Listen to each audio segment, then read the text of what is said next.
kuasailah dirimu dan jadilah tenang. Supaya apa? Supaya kamu dapat berdoa. Saudara jangan berdoa kalau tidak tenang. Berdiam diri dulu. Supaya kamu dapat ketenangan. Bukan jangan cari tenang baru datang berdiam diri di Tuhan. Jangan. Berdiam dirilah di hadapan Tuhan. Supaya kamu beroleh ketenangan. Baru kamu berdoa. Ingat sudah hari Jumat. Jumat malam lagi.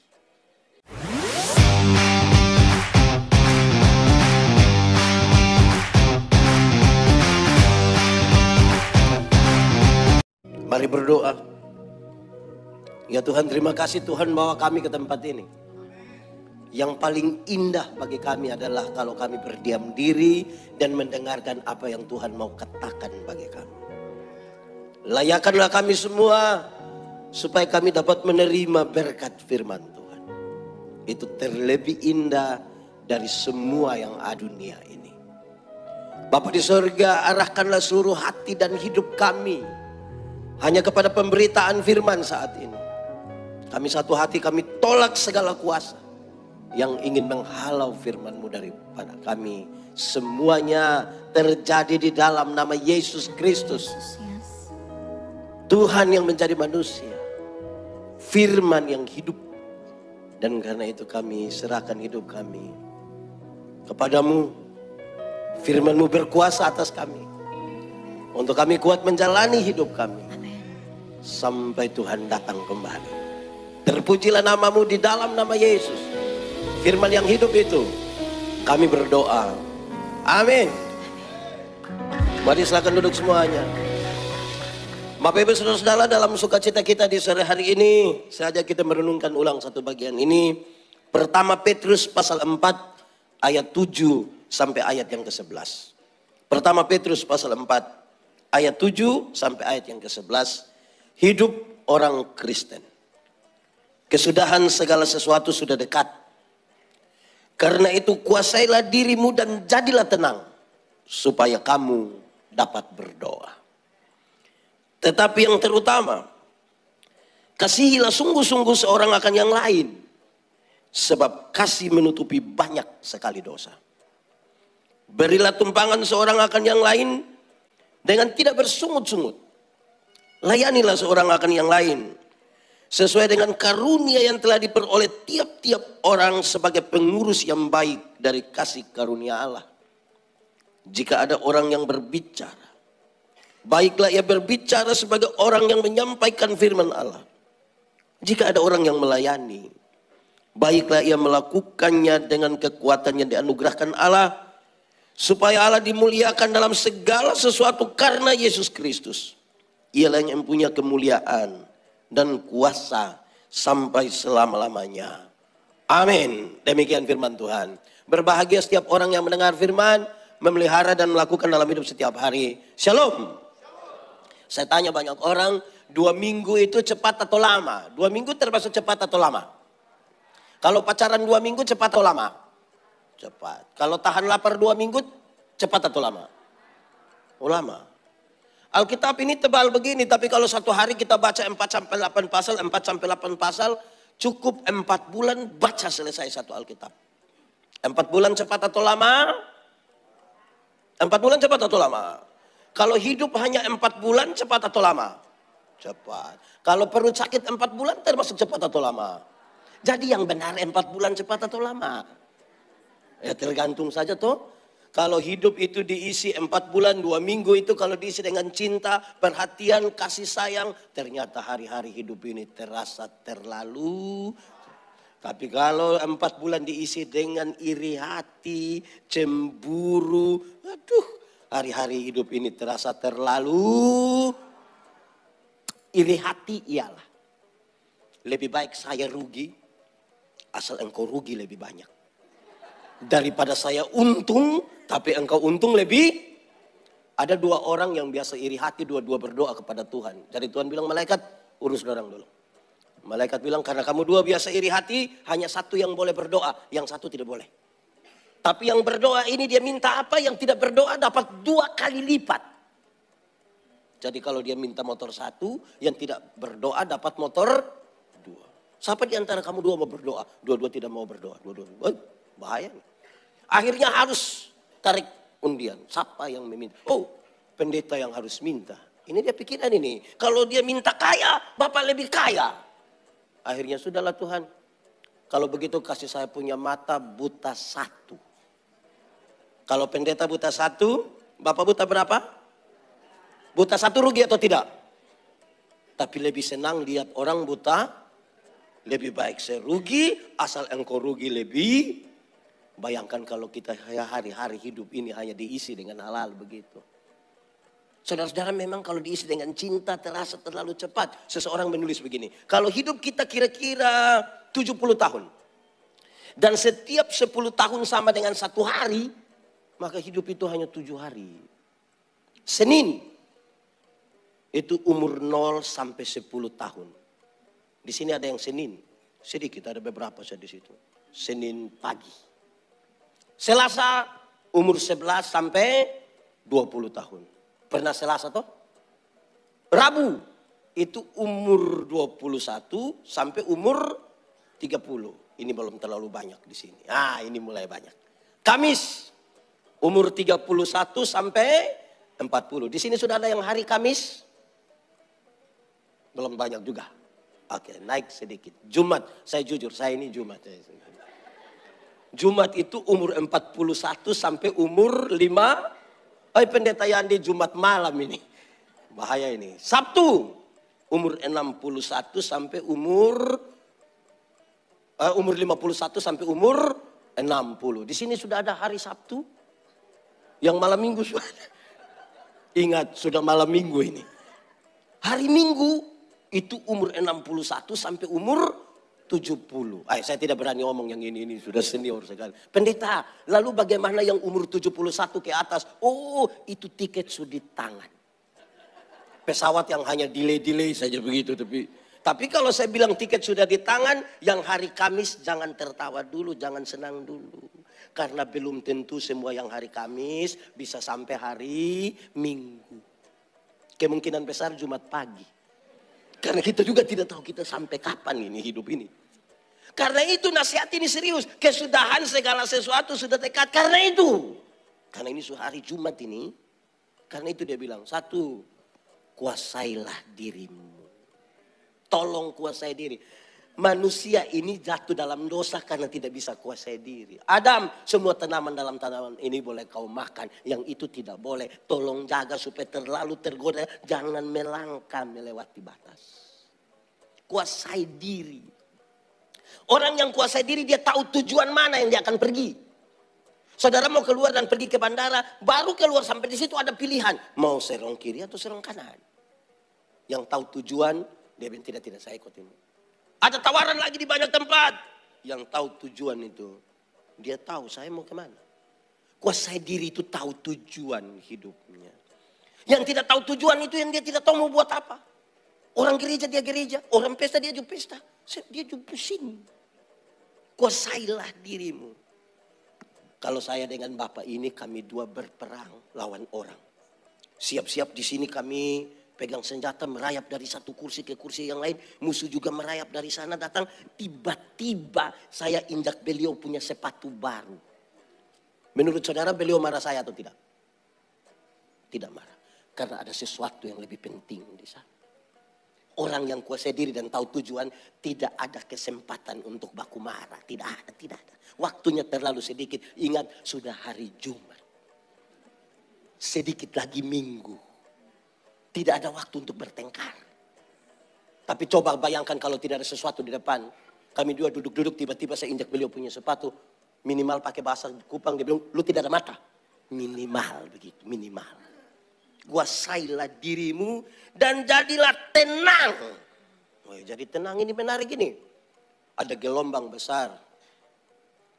Ada gelombang besar. Tuhan bilang, diamlah. Tenang.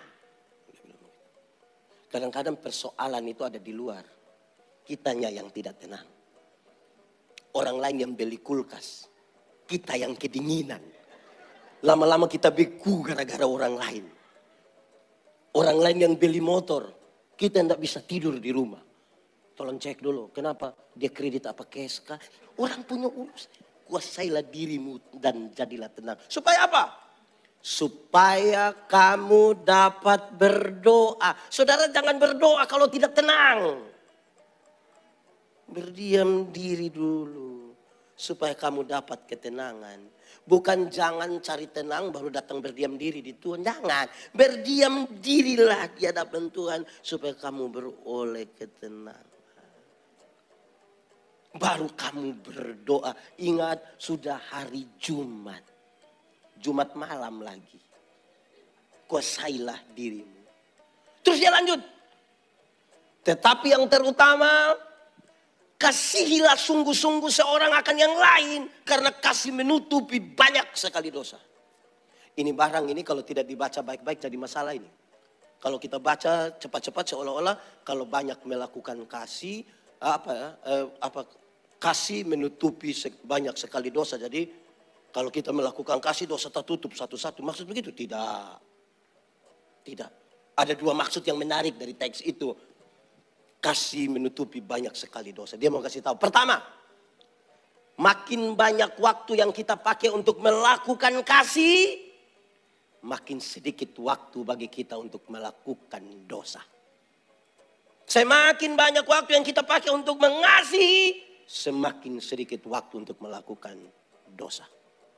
Tetapi yang kedua, saya kira ini yang menjadi penting. Lebih penting dari semuanya adalah untuk penebusan dosa itu. Itu hanya bisa terjadi karena kasih yang besar. Karena begitu besar kasih Allah akan dunia ini. Yang mengaruniakan anaknya yang tunggal. Supaya yang percaya kepadanya tidak binasa. Melainkan beroleh hidup yang kekal. Nah ini serius ini. Kasih. Kasih ialah kebaikan. Tidak terpatahkan oleh apapun. Dan tidak akan pernah berubah menjadi kebencian. Saya ulangi. Kasih ialah kebaikan. Tidak terpatahkan oleh apapun. Tidak akan pernah berubah menjadi kebencian. Rujukannya jelas.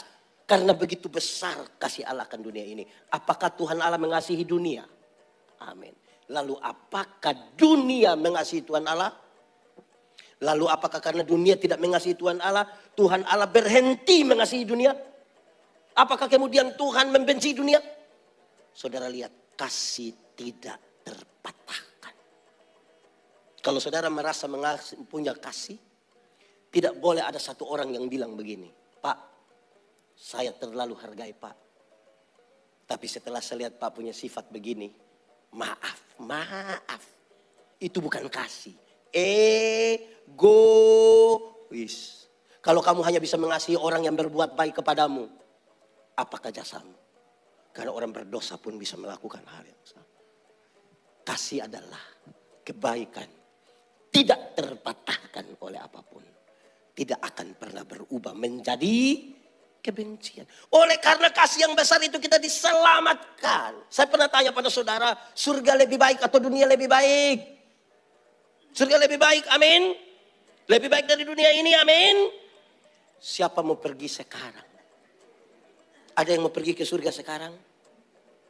Hai pendeta, belum waktu Tuhan. Belum waktu Tuhan, nah? Baru hari Kamis. Walaupun kita belum pergi ke surga yang lebih baik dari dunia. Tapi tanda-tanda kerajaan surga sudah harus kita alami di sini. Harus kita alami di rumah. Harus kita alami di tempat di mana kita bergereja. Harus kita alami di tempat di mana kita berusaha. Dan yang kita alami tentang kerajaan surga. Pemerintahan surgawi kan. Pemerintahan macam apa? Penuh kasih. Penuh kasih. Yang tidak terpatahkan oleh apapun. Tidak akan pernah berubah menjadi kebencian. Tidak akan. Jangankan Tuhan Allah. Orang tua saja bisa bilang pada anaknya. Anak, busuk-busuk pun engkau itu anak saya. Orang tua bisa bilang begitu. Apalagi Tuhan. Tidak terpatahkan. Tidak akan pernah berubah menjadi kebencian. Saudara, ini kan bicara selamat ini dari kasih yang besar. Dalam hidup ini ada dua hal yang harus saudara khawatirkan. Apakah saudara sehat ataukah saudara sakit? Kalau ternyata saudara sehat, tidak ada hal yang perlu dikhawatirkan. Tapi kalau ternyata saudara sakit, ada dua hal yang harus dikhawatirkan. Apakah sembuh ataukah saudara mati? Kalau ternyata saudara sembuh, tidak ada hal yang perlu dikhawatirkan. Tapi kalau ternyata saudara mati, ada dua hal yang harus dikhawatirkan. Apakah masuk surga ataukah masuk neraka? Bahwa kalau ternyata masuk surga, tidak ada hal yang perlu dikhawatirkan. Tapi kalau masuk neraka, masih bisa dikhawatirkan? Masih bisa? Tidak bisa lagi, kan tidak bisa pergi tahan pulang lagi baru pergi ulang. Semua kesaksian itu hanya bilang pernah ke surga, masuk surga. Tidak pernah bilang saya coba masuk neraka, tidak. Coba ada yang mau coba-coba pindah neraka baru kembali? Menderita. Karena itu kasih tidak terpatahkan. Orang punya keyakinan iman. Sekarang Tuhan mau buat apapun, kasih itu sudah saya alami, kasih itu ada pada saya. Saudara, ada dalam sebuah penerbangan, tiba-tiba pesawat mengalami guncangan serius sekali karena cuaca buruk. Semua orang histeris, berteriak. Kalau sebegitu itu doa tidak berhenti. Itu doa mengerikan itu. Ada seorang ibu, dia lebih tenang sedikit. Habis berdoa dia coba kasih diam beberapa orang yang ada di samping. Singkat cerita, pesawat bisa landing baik-baik. Aman dan selamatlah mereka. Beberapa orang penasaran bertanya kepada ibu ini. Ibu, tadi kami lihat semua orang histeris, semua orang ketakutan. Kenapa ibu diam-diam saja? Ibu baik saja. Dia bilang tadi saya berdoa. Ibu, kami semua berdoa. Tapi kami kok bergelora sekali, ibu diam-diam. Sebenarnya ibu doa apa? Terus dia kasih tahu begini, kawan. Saya menikah dan suami sudah meninggal. Saya percaya bahwa sementara ini dia bersama dengan Tuhan Yesus di sorga. Dalam pernikahan kami dikaruniai satu orang anak dan sementara ini dia ada kuliah di kota ini. Tadi waktu saya berdoa, saya ingin sampaikan kepada Tuhan kebingungan saya. Kalau tadi pesawat celaka dan kami mati, saya segera berjumpa dengan suami di surga. Tapi karena tidak celaka, maka sebentar lagi saya akan ketemu saya punya anak satu-satunya. Ini yang tadi buat saya bingung ini. Bapak atau suami atau kalau saudara pilih siapa sebenarnya? Dia bilang dalam kebingungan itu, saya bilang, Tuhan tentukanlah. Jadilah kepadaku menurut kehendak. Kasih itu begitu. Tuhan selalu izinkan ada kesempatan. Masih hidup kan belum pergi ke surga itu kan. Supaya ada kesempatan untuk melakukan kasih. Dia lanjut. Ingat, kalau ada yang melayani, baiklah dia melayani dengan karunia yang Tuhan berikan. Hendaklah kamu menolong satu dengan yang lain. Dan kalau ada orang berbicara, baiklah ia berbicara sebagai orang yang menyampaikan firman Allah. Waktunya terlalu sedikit. Dia bilang. Waktunya sudah terlalu sedikit. Karena itu tidak usah lagi omong kosong, tidak usah lagi omong sembarang. Bicaralah sebagai orang yang menyampaikan firman Allah. Pergi dan katakan. Saudara, kalau saudara ikut ibadat terus waktu pulang pendeta kasih uang masing-masing 100.000. Saudara senang atau tidak? Pasti senang. Saudara berani cerita orang kok tidak? Pasti cerita kan? Wih kamu rugi tidak ke gereja. Itu pendeta yang kepala botak itu kasih kita uang. 100.000. Tuhan Yesus mati bagi kita. Harganya lebih mahal dari 100.000 atau lebih murah dari 100.000? Lebih? Yakin? Amin. Berarti kasih Tuhan lebih besar dari 100.000? Pertanyaannya, sudah cerita orang? Sudah cerita orang. Baru dapat kiriman pulsa 10.000 saja satu dunia tahu. Bikin status. Terima kasih Koko, pulsa sudah masuk. Besok lagi ya. Pulsa 10.000 kasih tahu dunia. Yesus mati bagi kita, mulut terkunci untuk bicara kepada orang lain. Penuh ketakutan. Saudara tahu ada satu waktu Tuhan Yesus meninggalkan euforia, ada banyak orang yang telah makan gratis, 5.000 orang. Tuhan kasih tinggal mereka. Dia pergi kemana? Ke Gerasa. Cari siapa dan berjumpa dengan siapa di situ? Ada seorang yang kerasukan legion. Dia kerasukan legion berarti dia kerasukan roh jahat, kira-kira 6.000 roh jahat. Bayangkan kita pun teman yang hanya satu roh jahat, dia punya otak saya, kita pusing. Apalagi 6.000. Ini orang jahat sekali. Bukan saja orang lain dia pukul, dia memukul-mukuli dirinya dengan batu. Orang jahat begini dalam pandangan masyarakat lebih baik dia mati sudah daripada hidup. Tapi Yesus cari dia. Waktu Tuhan Yesus turun dari perahu, roh-roh jahat ini memang begini. Yesus anak Allah yang hidup, apa urusanmu dengan kami? Rupa-rupanya roh jahat itu juga kenal nama Yesus. Saya membayangkan kalau pendeta baru kenal nama Yesus, dia belum beda dengan roh jahat. Kan roh jahat juga kenal dan ketakutan malah.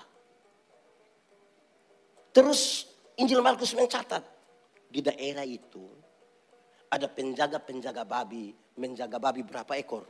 2.000. Roh jahat itu meminta supaya mereka masuk ke babi-babi itu. Tuhan Yesus biarkan, matilah babi-babi itu 2.000. Orang-orang itu kehilangan pekerjaan. Mereka kasih tahu orang kampung datang usir Yesus. Pertanyaannya, apakah memang Tuhan Yesus tega melihat orang kehilangan pekerjaan? Tidak. Tidak sama sekali. Tapi kenapa Yesus biarkan hal itu terjadi? Ingat, dalam struktur budaya Yahudi, babi itu haram. Tapi yang haram ini orang bisa pelihara 2.000 ekor. Sementara satu jiwa yang hampir binasa, mereka biarkan. Itu yang Yesus marah. Alangkah lebih baiknya ada 2.000 ekor babi mati daripada ada satu jiwa binasa. Sekarang coba hitung. Kalau babi satu ekor 2 juta. Kalau kali 2.000. 2 juta kali 2.000 berapa? 4 miliar harga satu jiwa yang hampir binasa dalam konteks itu. Pertanyaannya, dan siapakah orang gila itu? Saya suka bilang, orang gila itu kemungkinan besar suamimu. Karena banyak ibu-ibu datang gereja jalan sendiri. Terus kita tanya, ibu mana suami? Terus dia bilang, tahu sendiri pak. Sudah tahu suami begini kenapa ambil resiko? Mau suka tinggal dengan orang begini. Banyak suami juga begitu. Ada banyak suami ini waktu masih muda, masih pacaran, rajin sekali jemput pacar bawa ke gereja. Gereja 4 kali, dia ikut semua. Ikut semua, non gereja, mari sayang gereja. Pacaran. Sudah menikah istri pergi sendiri, dia tidak pergi. Pendeta tanya, Pak, kenapa dulu rajin waktu belum nikah? Sudah menikah istri pergi sendiri. Terus saya bilang, pendeta, waktu pendeta kasih nikah saya dan istri, kami 2 telah menjadi 1. Jadi istri kalau sudah pergi sama juga dengan saya sudah hadir. Memangnya kalau istri sudah makan, kita sudah makan. Saya mau bilang begini saudara, masuk surga itu ibarat pergi ke WC. Tidak bisa diwakilkan. Atau kita di Surabaya ada yang kita tanya, mau kemana? WC, titip. Tidak bisa. Masing-masing akan bertanggungjawabkan sendiri kan. Masing-masing sudah. Ada 2 rumah, jauh dari gereja, dekat hutan. Yang satu punya anak perempuan, satu punya anak laki-laki. Yang punya anak perempuan bilang ke yang laki-laki, kakak, hari-hari Minggu tolong jemput yang kau punya adik perempuan bawa sekolah Minggu. Oh, boleh, boleh. Dia jemput, antar ke sekolah Minggu, sampai sana yang perempuan masuk ikut sekolah Minggu, yang laki-laki main kelereng di luar tunggu. Waktu pulang sama-sama. Beranjak jadi remaja, dalam tradisi gereja ada katekesasi. Yang laki-laki jemput, antar ke gereja. Sampai sana yang perempuan ikut katekesasi, yang laki-laki duduk di luar merokok malah. Tunggu pulang-pulang sama-sama. Rupa-rupanya mereka berdua berjodoh. Setelah menikah, yang perempuan terpilih jadi pekerja gereja, jadi pelayan di gereja. Ibadah dimanapun, hujan, badai, angin, tofan, yang laki-laki setia antar. Tapi sampai sana ibu masuk pelayanan, yang suami main-main kartu di luar tunggu, habis pulang sama-sama. Satu saat orang dua mati sama-sama. Dalam perjalanan menuju pintu surga, Simon Petrus tunggu di pintu surga. Lihat ibu ini datang, Simon Petrus bilang, "Shalom ibu, mari silahkan masuk." Lihat dia punya istri masuk, yang suami juga cepat-cepat mau masuk begini. Simon Petrus bilang, Pak, sabar dulu, Pak, sabar. Kenapa? Pak, sabar dulu. Yang masuk itu saya punya istri. Oh, saya tahu, Pak. Lalu kenapa tahan saya? Pak, dari dulu itu kan Pak hanya antar-antar saja. Jadi minta maaf hari ini Bapak hanya antar saja. Bapak punya tempat yang ada api-api itu. Saya mau tanya ibu-ibu, tadi ada suami hanya antar. Terus dia bilang kalau so habis WA nanti dijemput ada. Kalau itu ada tolong kasih tahu dia ada salam dari Simon Petrus. Itu salam manis sekali. Saudara-saudara, ambil waktu sedikit, penuh cinta sedikit dengan Tuhan. Seperti sebuah cinta kan, ya seperti itu juga dengan Tuhan. Saudara kalau baca Alkitab, dia tidak dengan cinta tidak akan habis. Saudara biar semangat meluap-luap, tapi kalau tidak dengan cinta tidak habis. Saudara biar ada segar-segar, kalau tidak dengan cinta pas mau baca,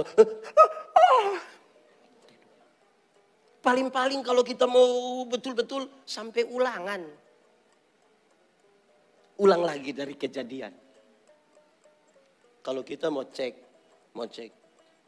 siapa di antara saudara sudah baca kasih habis Alkitab, kejadian sampai Wahyu, pasti jumlahnya sedikit sekali.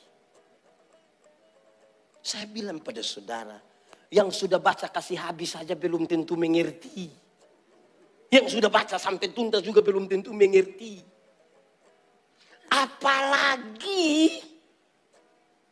Apalagi kalau kita tidak baca dengan cinta, orang baru bicara Kristen progresif sedikit pusing kita. Tidak baca.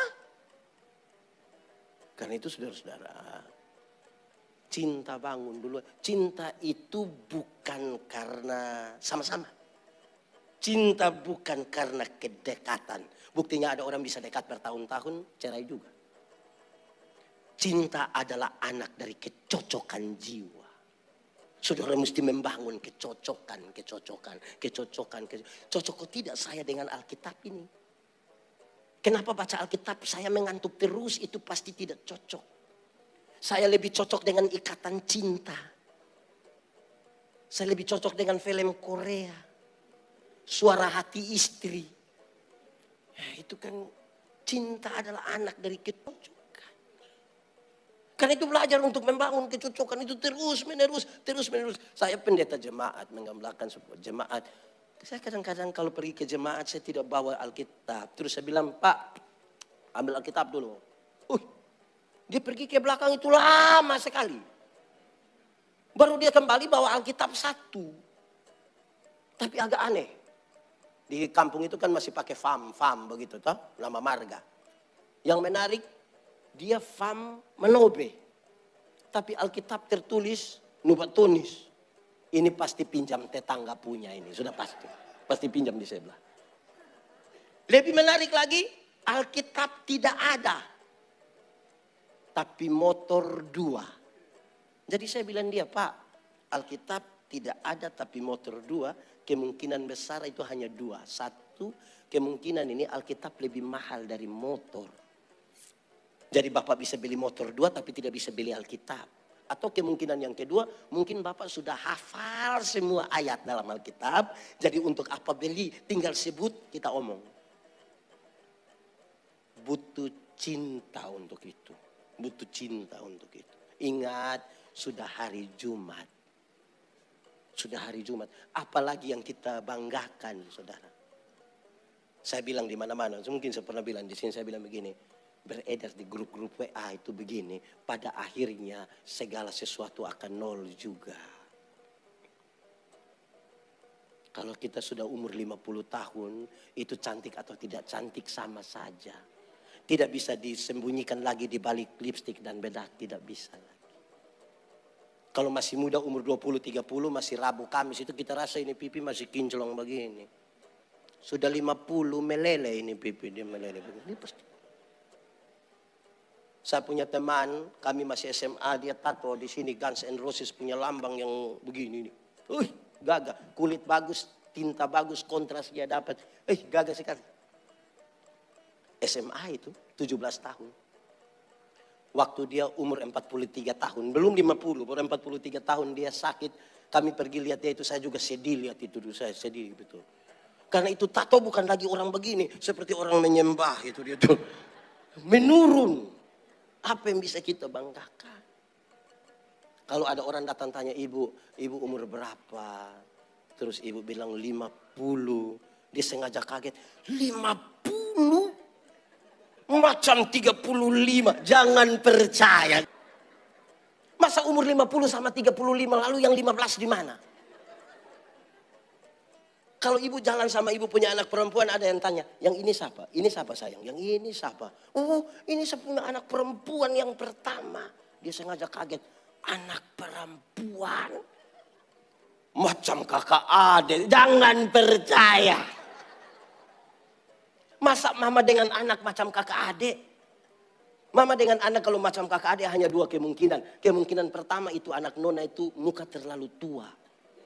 Jadi beda tipis dengan dia punya mama, itu bedanya tipis sekali. Atau kemungkinan yang kedua, dia punya mama menikah terlalu muda. Mungkin umur 6 tahun sudah nikah. Akhirnya beda tipis. Pada akhirnya akan selesai. Umur 60 tahun, mau ada jabatan atau tidak ada jabatan sama saja. Rata-rata sudah pensiun itu 60 tahun.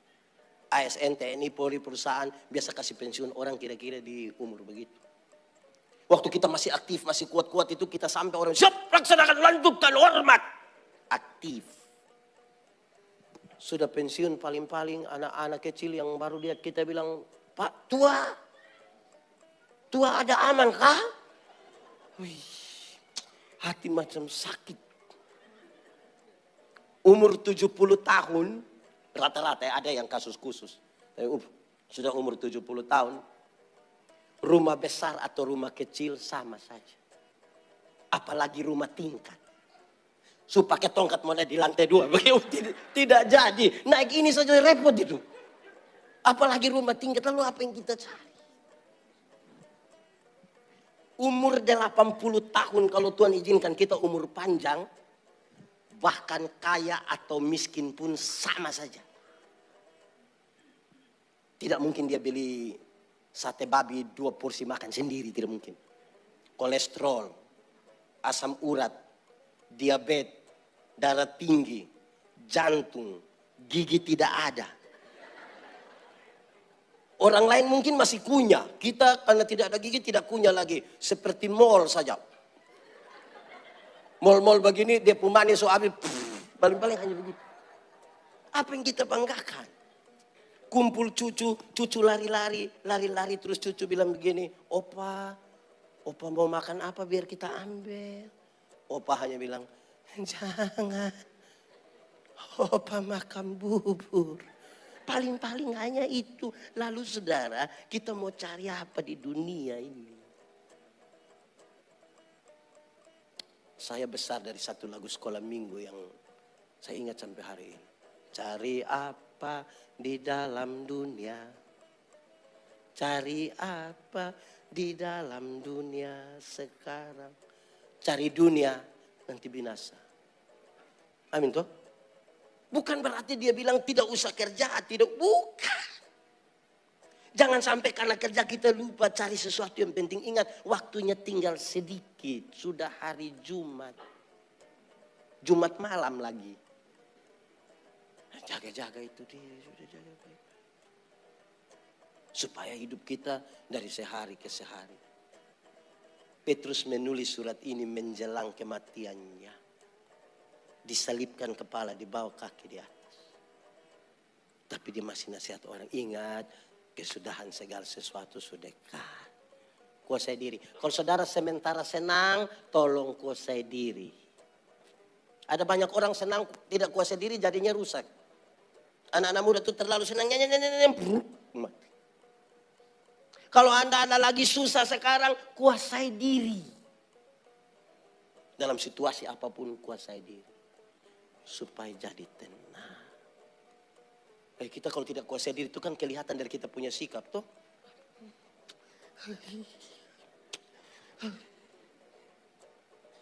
Pusing kita dengan tidak kuasai diri.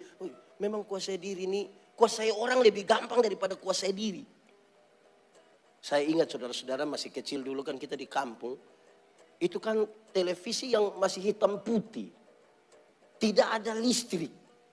Pakai aki. Kalau nonton-nonton aki sudah soak, dia punya orang langsung patah begini. Mati itu televisi.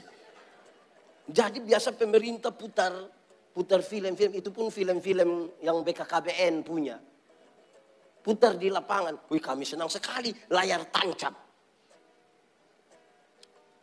Pendeta Yandi masih kecil pergi nonton. Tapi menarik. Pergi sore, pulang malam. Tahu apa maksudnya? Pergi masih terang. Pulang sudah gelap. Jalan sendiri harus lewat pohon beringin besar. Saudara bisa bayangkan ini jantung. Tidak mungkin juga tidur di jalan. Lebih takut kan? Tidak ada jalan lain selain lewat itu pohon beringin. Kalau tidak kuasai diri kita bisa mati sudah. Saya ingat setiap kali mau lewat itu. Ada 2 lagu yang saya ingat hingga hari ini.